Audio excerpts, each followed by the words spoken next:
Good morning, Knicks Nation. Today is Tuesday, the 9th day of May, 2023. I hope you're all safe and healthy today and that your family is safe and healthy and that the needs of you and your family in terms of food, shelter, clothing, as well as health are being met today.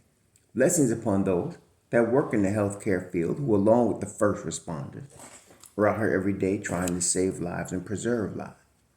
Blessings also upon those that pick up garbage for us to keep streets and sidewalks and parks, places clean and disease free. Those also that make deliveries of important things like mail and food and water for our convenience. Double blessings on the men and women who are out here trying to help rescue, deliver, and recover the children that are victims of child molestation and pedophilia, along with teenagers. Also, victims of pornography, child pornography, sex trafficking, human trafficking, sex slavery, pornography, child pornography. Double curses on the perpetrators of these things, double curses on those that profit from these things, and double curses on the perverts that create the demand from which the other perverts provide the supply. Finally, blessings upon the homeless. There are nearly 600,000 men, women, and children homeless in the United States, mostly children, and millions around the world in similar or worse conditions. Blessings upon them, for theirs is the kingdom. The New York Knicks, there was a basketball game last night in Miami. The New York Knicks lost to the Miami Heat 109 to 101. You know, I think it's common among us in Knicks Nation. Whenever the Knicks lose, it almost feels like somebody died. You know, and some people react really harshly to that, and I'm expecting that today. People really jump off the bridge. But as I mentioned earlier, before we go into this game, the Knicks had a fantastic season. I mean, to make the playoffs as the fifth seed, to win the first round, caps off a fantastic season. No matter what happens in this series, the Knicks had a great season. Tom Thibodeau coached his best coaching job of his career in this season. In year 3 of their rebuild, they have been now in the playoffs 2 of the last 3 seasons. Okay, with a group of people, of kids that they drafted, like Mitchell Robinson, R.J. Barrett, Quentin Grimes, Deuce McBride, Obi Toppin, all of these kids they drafted, and then free agent pickups like Josh Hart, Isaiah Hartenstein, Julius Randle, and of course Jalen Brunson. So no superstars now, and they put together a really good season. So I don't want to hear all this crap about Tiz being outcoached, about all of this other bull crap. The Knicks outperformed by getting to where they are right now. I was expecting a playoff appearance, top 6 and 45-win season. And then if they lost in the first round, okay, I'd like to win the first round. Well, they did. They beat the 4th seed in the East. So really, before y'all start tripping and talk about trade everybody and all this stupidness that usually comes from a segment of Knicks Nation that needs to go really root for another team, save it. We in good shape, okay? So now, yes, they're down 3-1. And yes, they're probably going to lose this series. One thing I learned from the series, the Knicks have more talent, but in a 7-game series, the better team wins. But not only does the better team win, the better team playing the best ball at that time wins. And this is not the same Miami Heat team that started the season. And as I also mentioned, defensive teams like New York, like Miami, they get better as the season goes on. And as New York made a key acquisition at the trade deadline for Josh Hart, so did Miami in picking up Kevin Love.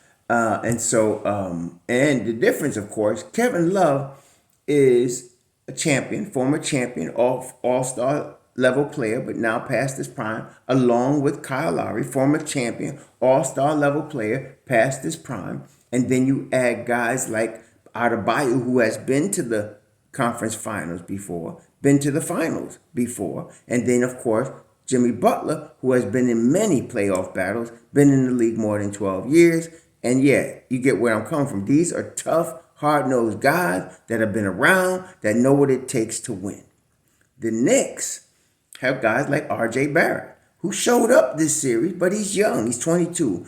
Quentin Grimes just turned 23, and they're in the young 20. Grimes in his second year. R.J.'s in his fourth season. This is their first foray into this level of intensity on NBA level playoff basketball. This is their first foray into this, and so they learned a lot. And like I said, if they were to bring back this same roster for the next season, they'd win 50 games next year, because the continuity, the learning curve that they're gaining here in this playoff and losing this series to the Heat. And they ain't lost yet officially, but it doesn't look good. But in terms of that, they're down 3-1.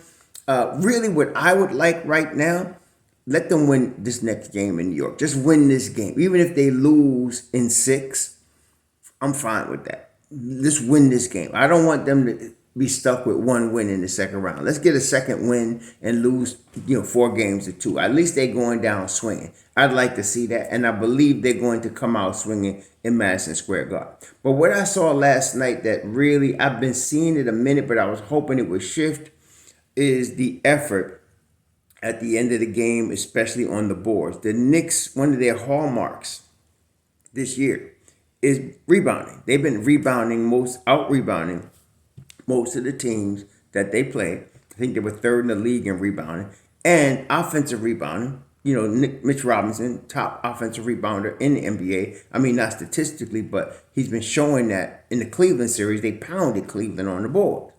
But again, Miami is tough. They're a tough, grizzled veteran team.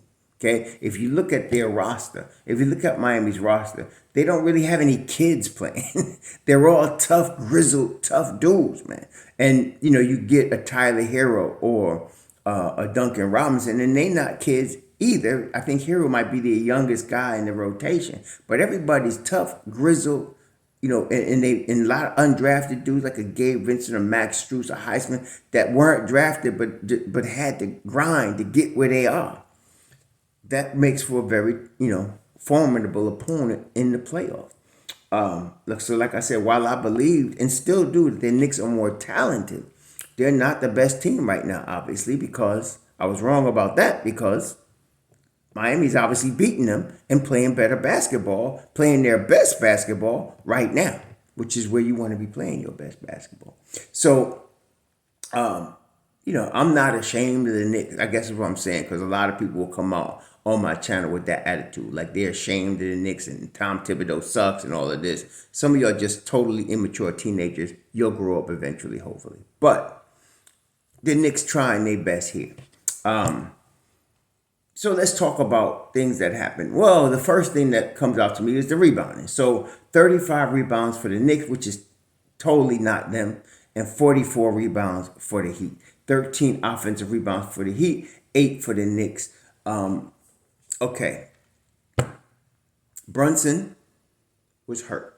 I mean, just simple as that. Everybody's playing hurt right now. But what I noticed about Brunson and Mitchell Robinson, not only did Mitchell Robinson miss the 2 free throw attempts, if you notice, they hit the front rim. Like, that's telling you what? Tired legs. See, he's shooting his free throws and hitting the front rim. I could see if he's banged the back of the rim, that shows he's shooting too much force on it. Of course, he needs to learn how to shoot better free throws. But what it showed me was his legs are tired. Brunson's, a lot of his shots hit the front rim. That's tired legs. He wasn't getting enough under it. He still played a heck of a game, but he wasn't getting enough under it. Brunson is a warrior, but his legs were tired. And I think it has to do with his ankles, really. The ankles he's been having issues the whole playoffs with his ankle. R.J. Barrett came to play. 9 of 16. Yes, he made some R.J. Barrett 22-year-old mistakes. He did. But I love what this kid brings in big games. And like I said, he's frustrating to watch because he's 22 years old. And I know he's going to mature. But I'm now on board with, let's just keep RJ. I've been kind of on the fence with it because of the guys that gonna be available and what it could do for the Knicks. But I think we just should keep him and let the Knicks grow together. These young guys, especially the guys that we drafted, all the guys that we drafted. Another problem. I told you all yesterday. If Deuce McBride plays 15 minutes, there's a good chance the Knicks win the game. And I said if he plays more than 20 minutes, they're going to win the game. Deuce McBride played 4 minutes yesterday. That, okay. The Knicks went 7 deep in the rotation. I could see 8 even, but it really should be 9. Bad move there, Coach. I have to give it to Coach Tibbs on that one. Bad move on that one. You got to, come on. Deuce should have played more minutes. You needed the defense. And the 4 minutes that he was out there, they got 2 stops and 2 turnovers. Each forced turnover. Especially that last time. Grimes was out there guarding. They got switched. And Grimes was guarding Lowry. And Deuce was guarding. And I wanted to see that. Deuce was guarding Jimmy Butler. And Jimmy Butler was posted up. But they created a turnover. And so that really didn't develop. But I wish we'd have seen more of that. That was not a good move there. And Mitchell Robinson, I can't blame him. He got 4 offensive boards. He got 7 altogether. Really, Julius Randle helps him. Julius Randle and RJ help him in Grimes because people have to double Mitch Rob. And that opens up doors for other people to get rebounds if they're aggressive. Julius did not play we know he's not a superstar. But he really didn't much play like an all-star either. He played like a good player that had a decent game in a closeout type game. He scored 20. He had 9 boards, 8 on the offensive end, but he had 6 turnovers. And like I said, RJ's 22 in his 4th season. Julius Randle is 28 going on 29 in like his 8th or 9th season. See, you can't be doing that. And Kendrick Perk said something yesterday that he doesn't always say things to me that is worth listening to, but he did yesterday. He said, Julius Randle, when things don't go his way, starts to pout. His body language goes bad, and he drags the team down. And I couldn't disagree. I couldn't. Okay? So I don't know what's going to happen this summer, but we'll see. It's going to be interesting summer. It's going to be interesting summer. I will tell you that. It's going to be interesting summer. I feel like Tibbs really relies on Julius too much. He respects him, and that's cool. And some of y'all was like, I told y'all he was, some of y'all, how come you don't call out Julius Randle? And I told you, you're really not being reasonable nor realistic. You don't call out guys. Certain guys, you don't do that because you're going to ruin him and the team. So, you don't do that. This ain't high school. You can't, these guys are getting paid. Okay, you got to handle them certain ways. And that's one of the things about the modern NBA coaches. Back in the day, they start yelling, screaming, cursing at them on the floor. And okay, but then in the 90s, that changed. It really changed, and it came to a head with 2 guys, Latrell Sprewell and Allen Iverson. You didn't do that with them. No, it doesn't work well. Ask PJ Carmellissimo. Don't work well. Okay, and then with Patrick Ewing, it started in the 90s, really. And so you can't really just start yelling and screaming at players like that. And it took some coaches, a lot of coaches lost their jobs coming at that old school fashion like they was in college. And players let you ain't my daddy. Don't yell at me. You ain't paying me. And so you gotta, and some players you can get on like that, like RJ, and they'll respond positively. But then there's a lot of players that do not respond well to that. Randle is one of them, and Tibbs knows that. Okay, and that's why he can't. You could see his face when Randle does some stupid stuff on the court, and you could tell he's boiling, but he knows he can't say anything. It's just the way it is in the league. So I'm in favor of trading Julius Randle because I don't feel like, and the reason is I don't feel like he's going to become a leader on a playoff team. I feel like he might be a good number 2 or number 3 on a playoff team. But if you're depending on him to come through for you in the playoffs, he's been in 2 now. And this is a guy in his prime. That's what I'm saying here. RJ's 3-4 years away from his prime. Brunson's in his prime. And they show they're in their prime by how they play in the playoffs. Okay, Brunson scored 32, RJ 24. They come up big in playoff games. Julius, not so much. The first time I gave him a pass because the Knicks didn't really have a lot of talent, in terms of the playoffs against Atlanta, and they were missing Mitchell Robinson. But this time, I don't know. I know his ankle was hurt, but I can't give him a pass on this. I can't. Julius Randle didn't show up for this playoff series. Let's put it real. He didn't. And so, is what it is. I don't know what the Knicks are going to do, but there are players on the open market that can play that position. We've talked about that. And we'll talk more about it later. But there are players on the open market that can play the forward position and play it just as well as Julius Randle and probably have much less attitude issues. Okay, so we'll see what happens. It's going to be very interesting. Quentin Grimes did start. I told y'all yesterday I expected that adjustment, that Quentin would go back into the starting lineup. He played very well. I still do not understand why, for some reason, Josh Hart insisted on trying to guard Jimmy Butler. He was playing like crap yesterday on the defensive end. I thought I saw for a couple of games now, but I saw, okay, you put Grimes in there, and then when Grimes and Hart are in the game together, Hart could guard Lowry and Grimes could guard Butler because Grimes does a better job. Grimes is the better player. He's the better defender. But no, every time they were on the floor together, Hart insisted on guarding Butler, and you should watch the game. Butler's face would light up. Oh, I got one. Like when we play on the street, we would say, I caught a fish. What that mean? This dude can't guard me. I caught a fish. And that's the face he had when Hart was on him. I caught a fish. He can't guard me. And he was actually doing the little sign and no every time with Hart because he was too strong, too big, too mobile for Josh Hart. I didn't like that. I thought Grimes should have been the guy to just blanket. And then I didn't understand why Tibbs played Josh Hart yesterday 22 minutes. All right. But I would have liked to see Obi more than 6 minutes. Yes, Obi wasn't really doing well in the early part of the game, threw up 2 air balls, but then he went to the basket, scored strong, got an offensive rebound, scored, and then he gets taken out. Like I said, I don't like the way the rotation went yesterday. I wasn't happy with that at all. I felt like we should have got Obi some more minutes. He went. That is Tom. Too heavy on the starting five, and it showed. They had no lift, no energy left in the fourth quarter. There was one possession that lasted at least 40 seconds, if not a minute, where Miami just kept getting offensive rebounds, kept getting the loose balls. They kept 2 dudes on Mitchell Robinson, and they were still getting.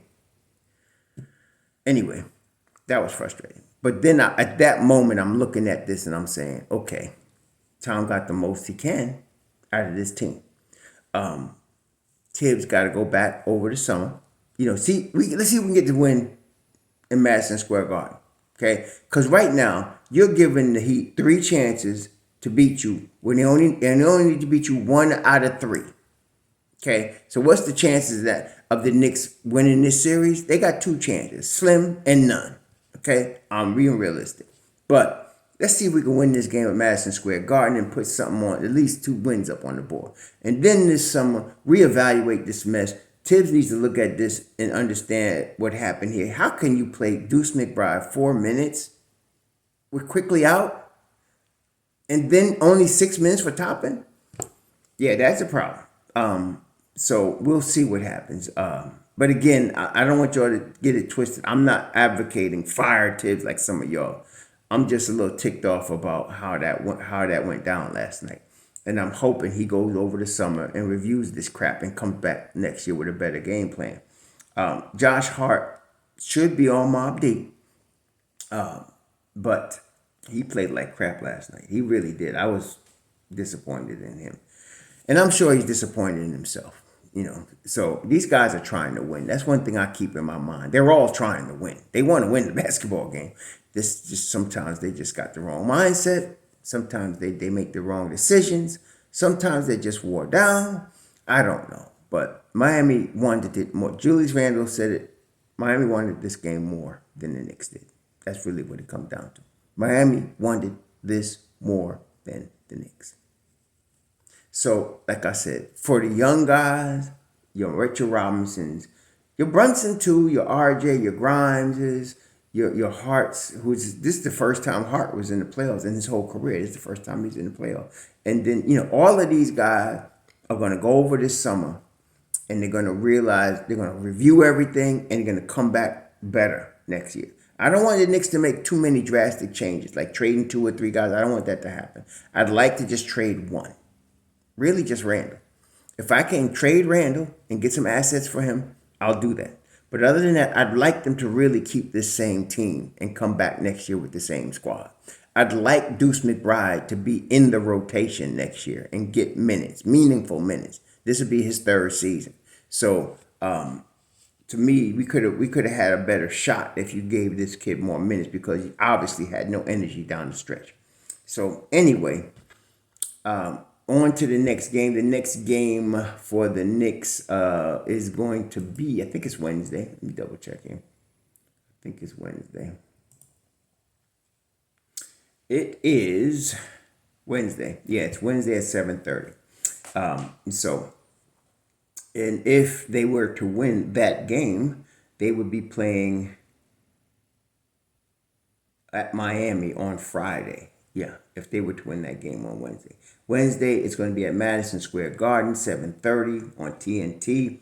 Like I said, they might lose the series, but I'd like them to go out with a win, at least one of these. Don't go out 4-1. Let's go out 4-2. Okay, but that's it. Y'all enjoy your Tuesday. Don't be. I know everybody's down in Knicks Nation this morning. I am too. Obviously, and again, that's why one of the reasons I don't come on right after a game like that because I'm not of the right mind. I need to chill for a minute. I tell y'all, some of y'all to do, chill for a minute and then evaluate. With an more objective mind the next day. But everybody's gonna be down a little bit, Knicks Nation, and I understand that. But the world ain't gonna end. We had a tremendous season. They did really good. Let's come back. Let's get this W at MSG, and if it closes after that, come back over the summer and be ready to play next year. Everybody healthy, everybody ready to go. All right, y'all enjoy your Tuesday. Sure.